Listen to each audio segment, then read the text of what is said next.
عارف ايه السر اللي بيخلي اي مشروع الووتر واي يتباع في اول يوم بالكامل في الطرح؟ السر مش بس في المباني والبنى، السر في اللايف ستايل اللي الشركه دي بتقدر تخلقه في اي مكان بتروحه.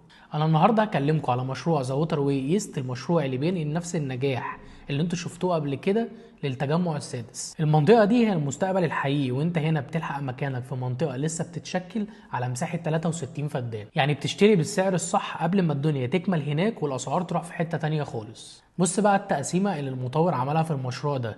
المشروع هنا مبني على فكرة المصاطب أو الليفلز، والمشروع مبني على 19% بس. ده معناه إن مفيش أي حد ساكن جوه المشروع يقدر يشوف الجار اللي جنبه، والكل واخد أوبن فيو على مساحات خضراء وبحيرات صناعية واخدة أكتر من 80% من مساحة المشروع. والعمارات هنا أرضي و7 أدوار وبأقل نسبة تحميل ممكن تلاقيها عشان تستفاد بكل متر في شقتك. المشروع ده متصمم عشان ما تخرجش بره حرفيا.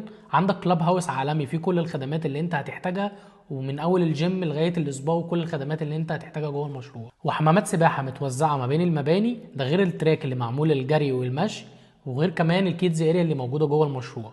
واهم حاجه طبعا الكوميرشال ستريب اللي موجود جوه المشروع الخاص بووتر واي، اللي بيجيب لك كل المطاعم والكافيهات والبراندات اللي انت هتحتاجها، غير خدمات الامن والحراسه وكاميرات المراقبه اللي شغاله 24 ساعه في الاسبوع عشان توفر لك اكبر امان موجود جوه المشروع. وبالنسبه للمساحات عندنا تنوع، من اول الغرفه 85 متر والغرفتين بتبدا من 165 متر، وكمان 3 غرف و4 غرف بمساحات بتوصل لغايه 240 متر. والميزه بقى ان كل الوحدات دي بتتسلم فليكس فينيش. وخليني بقى اقول لكم ان في مشروع زي ده سعر المتر بيبدا من 65000 جنيه لغايه 85000 جنيه بس. والمفاجاه بقى ان انت تقدر تشتري بمقدم 10% بس، وتقسيط بيوصل لغايه 9 سنين.